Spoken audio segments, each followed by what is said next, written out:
እንደምን አደራችሁ ክቡራን ተመልካቾቻችን። ከአዲስ ቀን ወደ ስፖርት መረጃዎቻችን እናልፋለን። ከሀገር ውስጥ የኢትዮጵያ ሴቶች ፕሪሚየር ሊግ 23ኛ ሳምንት ጨዋታዎችን እናስቀድማለን። በትናንትናው ዕለት 3 መርሃ ግብሮች ተደርገው ነበር። የኢትዮጵያ ንግድ ባንክ ተጋጣሚውን ሀምበሪቾን 7-2 ያሸነፈበት ትልቁ ውጤት ነበር። ትናንትና የኢትዮጵያ ንግድ ባንክ ከተከታታይ 2 ያቻ ውጤቶች በኋላ ነበር ወደ ድል የተመለሰው። በዚህም ደግሞ 7-2 በሰፊ የግብ ልዩነት አሸንፏል። ሲሳይ ገብረ ዋህድ፣ ሶፋኒት ተፈራ፣ ሳራ ነብሶ፣ ሴናፉ አቁማና ትንቢት ሳሙኤል ግቦቹን ያስቆጠሩ ተጫዋቾች ናቸው። ሲሳይ ሶፋኒት ተፈራና ሴናፉ አቁማ ሁለት ግቦችን ያስቆጠሩ የቡድኑ ተጫዋቾች ናቸው። ውጤቱን ተከትሎም ኢትዮጵያ ንግድ ባንክ ከተከታዩ ሐዋሳ ከተማ ጋር ያለውን የነጥብ ልዩነት ወደ 8 ከፍ ያደረገበት ነበር። ሐዋሳ መቻልን ማሸነፉን ተከትሎ ልዩነታቸው 5 ብቻ ሆኖ ነበር። ትናንትና ግን የንግድ ባንክ ማሸነፍ ልዩነት ወደ 8 እንዲሰፋ ሆኗል። እንግዲህ አሰልጣኝ ብርሃኑ ግዘው ቡድን በባለፉት 4 ተከታታይ ዓመታት የሊጉ ሻምፒዮን መሆኑ ይታወቃል። ዳግም 7ኛው ዋንጫውን ለማሳካት ደግሞ በተከታታይ 5ኛ የሊጉ ዋንጫ ለማሳካት ጥሩ ጉዞ ላይ የሚገኝ ቡድን ነው። ኢትዮ ኤሌክትሪክ አርባ ምንጭ ከተማ ሌላኛው ጨዋታ ሆኖ ኢትዮ ኤሌክትሪክ 3-2 አሸንፏል። ዙፋን ደፈርሻም፣ ቁም ነገር ካሳና ጸጋነሽ ወራና የአሸናፊነት ግቦችን ለኢትዮ ኤሌክትሪክ ያስቆጠሩ ተጫዋቾች ናቸው። በውጤቱም ክለቡ ነጥቡን 40 በማድረስ ወደ 4ኛ ደረጃ ከፍ ብሏል። ኢትዮ ኤሌክትሪክ ልደታ ክፍለ ከተማ ከአዳማ ከተማ ሌላኛው ጨዋታ ነበረ። 0-0 በሆነ ውጤት ፍጻሜውን አግኝቷል። ዛሬ ጨዋታዎቹ ቀጥለው ይከናወናሉ። ቂርቆስ ክፍለ ከተማ ከአዲስ አበባ ከተማ ጨዋታቸውን ሲያከናውኑ፣ ሲዳማ ቡና በ41 ነጥብ 3ኛ ደረጃ ላይ የሚገኝ ክለብ ነው። ዛሬ መርሃ ግብሩን ቀን 10 ሰዓት ላይ ከድሬዳዋ ከተማ ያከናውናል። ካሸነፈም ነጥቡን 44 በማድረስ ከሐዋሳ ከተማ ጋር ያለውን የነጥብ ልዩነት ወደ 3 ያጠባል። ከንግድ ባንክ ጋር ያለውን የነጥብ ልዩነት ደግሞ ወደ 11 የሚያጠብ ይሆናል። እስካሁን እንግዲህ በተከናወኑ የ23ኛ ሳምንት ጨዋታዎች ኢትዮጵያ ንግድ ባንክ 55፣ ሐዋሳ 47፣ ሲዳማ ቡና 41፣ ኢትዮ ኤሌክትሪክና ልደታ ክፍለ ከተማ ደግሞ እኩል 40 ነጥቦችን ይዘው እስከ 5 ያለውን ደረጃ በተከታታይነት የያዙ ክለቦች ናቸው። ዛሬም የሊጉ ጨዋታዎች በዚሁ መልክ ቀጥለው ይከናወናሉ። ወደ ውጭ ስፖርት መረጃዎቻችን ደግሞ እናልፋለን። ትናንትና በእንግሊዝ ፕሪሚየር ሊግ አንድ ጨዋታ ተከናውኖ ነበር። አርሰናል ከክሪስታል ፓላስ ያከናወነው ጨዋታ 4 ግቦችን አስተናግዶ 2 አቻ በሆነ ውጤት ተጠናቋል። በርካታ ለውጦችን ያደርጋል ተብሎ ነበር ሚኬል አርቴታ የተጠበቀው። ምክንያቱም በቀጣይ የፊታችን ማክሰኞ ከፓሪስ ሴን ጀርማ ከባድ ጨዋታ ያከናውናል በሻምፒየንስ ሊጉ። ይሁንና የተወሰኑ ለውጦችንም አድርጓል። በጉዳትም በሜዳው ያልተገኙ ተጫዋቾች ነበሩ። አርሰናል በኪዮር 3ኛ ደቂቃ ግብ ቀዳሚ ሆኖ ነበር በጨዋታው። ሆኖም ኤቨሬቺ ኢዜ 27ኛው ደቂቃ ላይ ክሪስታል ፓላስን አቻ አደረገ። 3 ደቂቃዎች ሲቀሩት የመጀመሪያው አጋማሽ ትሮሳርድ ከቲምበር ያገኘውን ኳስ ከመረብ በማሳረፍ አርሰናል 2-1 እየመራ አጋማሹን አጠናቆ ነበር። ሙሉ 90 ደቂቃ ሊጠናቀቅ 7 ደቂቃዎች ሲቀሩትም ማቴታ እጅግ አስደናቂ ግብ በማስቆጠር በዚህ ጨዋታ ላይ ክሪስታል ፓላስ 1 ነጥብ ይዞ እንዲወጣ ምክንያት ሆኗል። ጆዋን ፊሊፔ ማቴታ በክሪስታል ፓላስ በኩል በውድድር ዓመቱ ድንቅ ጊዜን እያሳለፈ የሚገኝ ተጫዋች መሆኑ ይታወቃል። ዴቪድ ራያ የሜዳ ክፍሉ ለቆ መውጣቱን ተመልክተው እንግዲህ ከርቀት የመታት ኳስ ከመረብ አርፋ 2 አቻ በሆነ ውጤት ጨዋታው ተጠናቋል። አርሰናል ነጥብ መጣሉን ተከትሎ በቀጣይ ሊቨርፑል ከቶተናም በሚያከናውነው የሊግ ጨዋታ 1 ነጥብ ካሳካ የ2024-25 የውድድር ዓመት የእንግሊዝ ፕሪሚየር ሊግ ዋንጫ አሸናፊ መሆኑን ያረጋግጣል። አሸንፎ ቢሆን ኖሮ ግን ልዩነቱ ወደ በ3 ነጥብ ማሸነፍ ወይም ደግሞ 1 ነጥብ ማሳካት ይጠበቅበት ነበር። ትናንትና ያንን አረጋግጧል። ሊቨርፑል እንግዲህ በቀጣይ ከቶተናም ጋር የቺን 1 ነጥብ ብቻ የሚፈልግ ይሆናል። ከዛ ውጪ ሌላኛው ጉዳያችን የላሊጋ መርሃ ግብር ነው። በላሊጋው በማድሪድ ደርቢ ትናንትና ሄታፌን የገጠመው ሪያል ማድሪድ 1-2 በሆነ ውጤት ጠባብ ውጤት አሸንፎ ከባርሴሎና ጋር ያለውን የነጥብ ልዩነት ወደ 4 ዝቅ ማድረግ ችሏል። ከሜዳ ውጭ ተጉዞ ከሄታፌ መርሃ ግብሩን ያደርገው ሪያል ማድሪድ በአርዳ ጉለር ብቸኛ ግብ ነው 1-2 ማሸነፍ የቻለው። 21ኛው ደቂቃ ላይ አርዳ ጉለር የአሸናፊነት ግብን ለክለቡ ማስገኘት ችሏል። በዚህ ጨዋታ ላይ አሰልጣኝ ካርሎ አንቼሎቲ ወደ 6 ለውጦችን አድርጎ ነበር ወደ ሜዳ መግባት የቻሉት።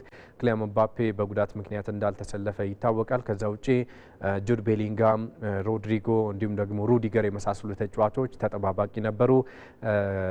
ታዳጊ ወጣት ተጫዋቾች አርዳ ጉለር፣ ኤንሪክ የመሳሰሉት ደግሞ በቋሚ አሰላለፍ ውስጥ ገብተው መርሃ ግብራቸውን በማድረግ 1-0 በሆነ ውጤት ማድሪድ አሸንፏል።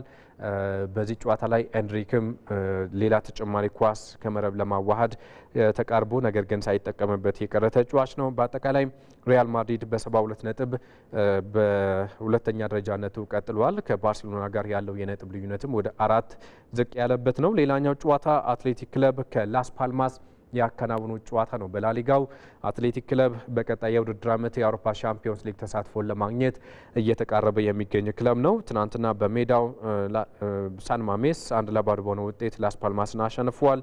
ኢናኪ ዊሊያምስ 5ኛው ደቂቃ ላይ እጅግ ግሩም ግብ በማስቆጠር የክለቡን የአሸናፊነት ግብን ያስገኘ ተጫዋች ነው።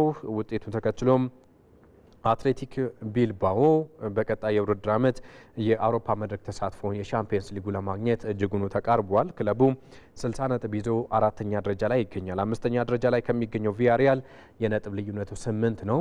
በዚህ መልኩ ደግሞ ውጤታማ ሆኖ የሚቀጥል ከሆነ ይህንን ያደርጋል ተብሎ ይጠበቃል። 3ኛ ደረጃ ላይ ከሚገኘው አትሌቲኮ ዲ ማድሪድ ደግሞ የ3 ነጥብ ልዩነት ብቻ ነው ያለው አትሌቲክ ቢልባኦ። ስለዚህ ያንን የማሳካት እድሉ እጅጉን የሰፋ ይመስላል። ሴልታ ቪጎ ቪያሪያልን 3-0 በሆነ ውጤት አሸንፏል በሊጉ። ከዛ ውጪ ዲፖርቲቮ አላቬስ ሳይጠበቅ ሪያል ሶሲዳድን ያሸነፈበት ጨዋታ ይጠቀሳል። ዛሬ አትሌቲኮ ማድሪድ ከራዮ ቫይካኖ ጨዋታውን ያደርጋል። ሪያል ቤቲስ ከሪያል ቫላዶሊድ ምሽት 4 ሰዓት ተኩል ላይ የሚደረጉ ጨዋታዎች ናቸው። ሌጋኔስ ከጂሮና፣ ኦሳሱና ከሴቪያ በተመሳሳይ ምሽት 2 ሰዓት ላይ በስፔን ላሊጋ የሳምንቱ የመጨረሻ ጨዋታዎች የሚከወኑ ይሆናል። ወደ ሌላኛው ተጠባቂ ጨዋታ ደግሞ እናመራለን።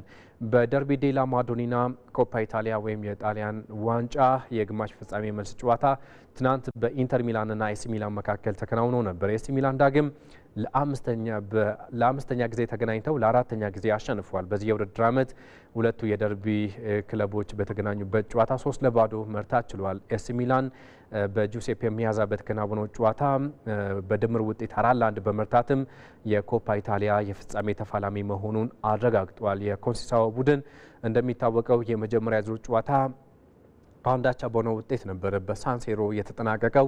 በመልሱ ኤሲ ሚላን ሊቸገር ይችላል ተብሎ ቢጠበቅም ነገር ግን የበላይነት ወስዶ ሉካ ዮቪች 2 ግቦችን አስቆጥሯል። ሪጀንደርስ ደግሞ በተጨማሪ ኳስ 3-0 በሆነ ውጤት አሸንፏል። ሉካ ዮቪች እንደሚታወቀው በመጀመሪያ ዙር ጨዋታ በታሚ አብርሃም ምክንያት ተጠባባቂ ሆኖ ነበር ጨዋታውን የጀመረው። አሁን ግን ታሚ አብርሃም ተጠባባቂ ሆኖ በቋሚነት ጨዋታውን በመጀመር ለኤሲ ሚላን ወሳኝነቱን ያሳየ የፊት መስመር ተጫዋች ነው። በመጀመሪያ ኢላማውን የጠበቀ ሙከራ ነበር ግብ ማስቆጠር የቻለው ኤሲ ሚላን እስከዚህ ሰዓት ተቸግሮ ነበር። ኢንተር ሚላን የተሻለ አቅሙን ያሳየበትም ነበር። ሆኖም ሉካ ዮቪች 2 ግቦችን በማስቆጠር ኤሲ ሚላን 3-0 እንዲያሸንፍ ምክንያት ሆኗል። አሌክስ ጂሚኔዝ እና ራፋኤል ሊያው ደግሞ ለግቦቹ መቆጠር ምክንያት የሆኑ ተጫዋቾች ናቸው። በዚህ በደርቢ ዴላ ማዶኒና ኢንተር ሚላን በኤሲ ሚላን የበላይነት ተወስዶበታል። በዚህ ዓመት 5 ጊዜ ተገናኝቷል። በሊጉ 2 ጊዜ ኤሲ ሚላን አሸንፏል። ከዛ ውጪ በኮፓ ኢታሊያ ደግሞ በአንዱ አቻ፣ በሌላኛው በትናንትናው ጨዋታ በአሸናፊነት ያጠናቀቁበት ነው ኤሲ ሚላኖች። በዚህም ኮንሲካኦ በቀጣይ የውድድር ዓመት ይህንን ዋንጫ የሚያሳኩ ከሆነ የዩሮፓ ሊግ ተሳትፎን ያገኛሉ። ምክንያቱም በሊግ ደረጃ 9ኛ ደረጃ ላይ ይገኛሉ። ያንን ተከትሎም በሊጉ በአውሮፓ መድረክ ተሳትፎ የማግኘት እድላቸው እጅጉኑ ጠብዋል። ስለዚህ ኮፓ ኢታሊያ ላይ ይህንን ያሳካሉ ተብሎ ነው የሚጠበቀው። ወደ ሴሪ ጨዋታዎች ደግሞ እናቀናለን። ጁቬንቱስ ትናንትና በፓርማ ሽንፈት አስተናግዷል። ከሜዳ ውጭ ተጉዞ ከፓርማ ጨዋታውን ያከናወነው ጁቬንቱስ 1-0 ተረቷል። በጨዋታው ፔሌግሪኖ ለፓርማ ብቸኛ ግብን ያስቆጠረ ተጫዋች ነው። ውጤቱን ተከትሎም ጁቬንቱስ ዳግም ከባለፉት 4 ጨዋታዎች 2ቱን ብቻ በማሸነፍ በቀጣይ የአውሮፓ መድረክ ተሳትፎ በሻምፒየንስ ሊጉ ያንን ለማረጋገጥ እጅጉኑ እየተቸገረ ይገኛል። ቲያጎ ሞታን አሰናብቶ ኢጎር ቱዶርን ከቀጠረ በኋላ በቀድሞ ተጫዋቹ 2 ጨዋታዎችን ብቻ ነው ማሸነፍ የቻለው። ከዛ ውጭ ላዚዮ 2-0 ጄንዋን አሸንፏል። በላዚዮ በኩል ካስቲያኖ እና ዲያ የአሸናፊነት ግቦችን ያስቆጠሩ ተጫዋቾች ናቸው። እኩል 59 ነጥቦችን ይዞ ከጁቬንቱስ ጋር ላዚዮ 6ኛ ደረጃ ላይ ይገኛል። ስለዚህ የአውሮፓ መድረክ ተሳትፎ ለማግኘት እየተቃረበ ነው። ፊዮሬንቲና 2-1 በሆነ ውጤት ተጋጣሚው ካግሊያሪን ያሸነፈበት ይጠቀሳል። ከዛ ባሻገር ደግሞ በሌላኛው ጨዋታ ቶሪኖ ኡዲኔዜን 2-0 ረቷል። በዝርዝር ወደምንመለከተው ጉዳያችን ደግሞ እናልፋለን። የሸገር ከተማ እግር ኳስ ክለብ በቅርቡ እንግዲህ የ2018 የኢትዮጵያ ፕሪሚየር ሊግ ተሳታፊ ክለብ መሆኑን ማረጋገጡ ይታወቃል። ከፍተኛ ሊጉም ሲጠናቀቅ የሊጉ መሪ ሆኖ አሸናፊ ሆኖ አጠናቋል። በቀጣይ የውድድር ዓመት በፕሪሚየር ሊጉ ጠንካራ ተፎካካሪ ሆኖ ለመቅረብም ከወዲሁ ዝግጅት መጀመራቸውን የክለቡ ቡድን አባላት ከኢቲቪ ጋር በነበራቸው ቆይታ ሀሳባቸውን ሰጥተዋል። ተከታትለን እንመልሳለን። በቅርቡ ከ2 ዓመታት በፊት የተመሰረተው የሸገር ከተማ አስተዳደር በስፖርቱም ስኬታማ ጉዞን እያደረገ ይገኛል። በኢትዮጵያ ከፍተኛ ሊግ ምድብ ሀ አስቀድሞ 4 ጨዋታዎች እየቀሩት ወደ ኢትዮጵያ ፕሪሚየር ሊግ ማደጉን ያረጋገጠው የሸገር ከተማ እግር ኳስ ክለብም ወደ ፕሪሚየር ሊጉ በማደጉ ከፍተኛ የደስታ ስሜት ውስጥ መግባቱን የቡድኑ አባላት ይናገራሉ።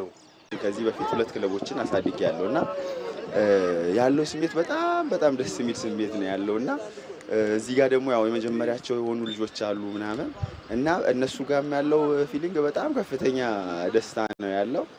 ያው እንዲህ ብሎ ለመግለጽ ይከብዳል፣ ግን በጣም በቃ ትልቅ ደስታ ይሰማል።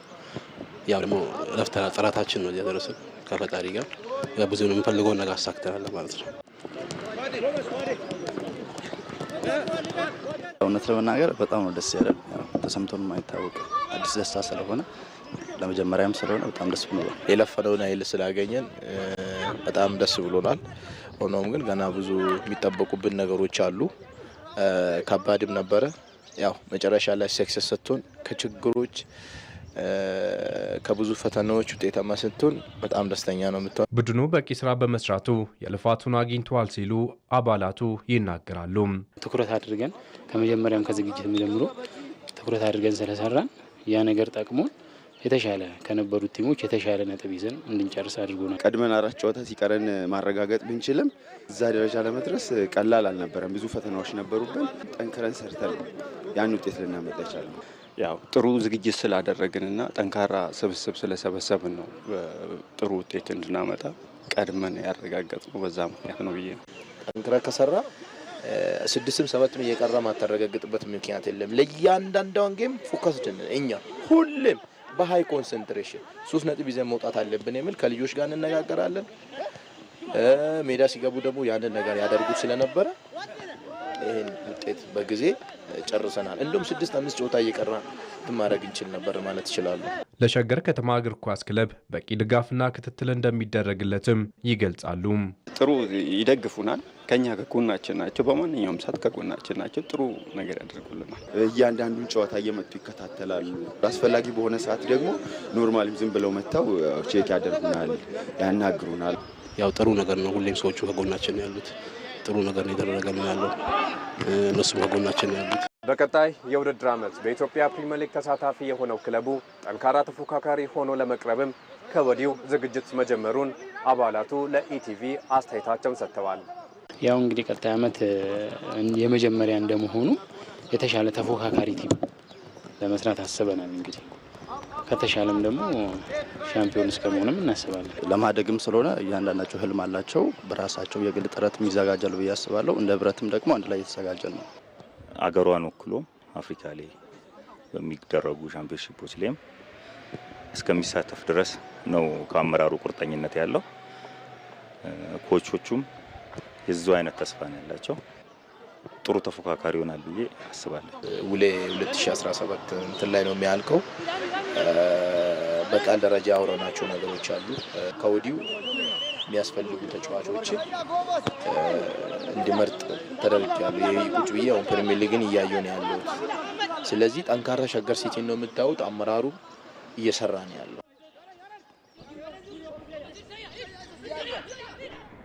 ወደ ሌላኛው መረጃችን ደግሞ እናልፋለን። በቀጣይ የፊታችን ማክሰኞ አርሰናል ከፓሪስ ሴን ጀርማ የአውሮፓ ሻምፒዮንስ ሊግ የግማሽ ፍጻሜ የመጀመሪያ ዙር ጨዋታ ያከናውናል።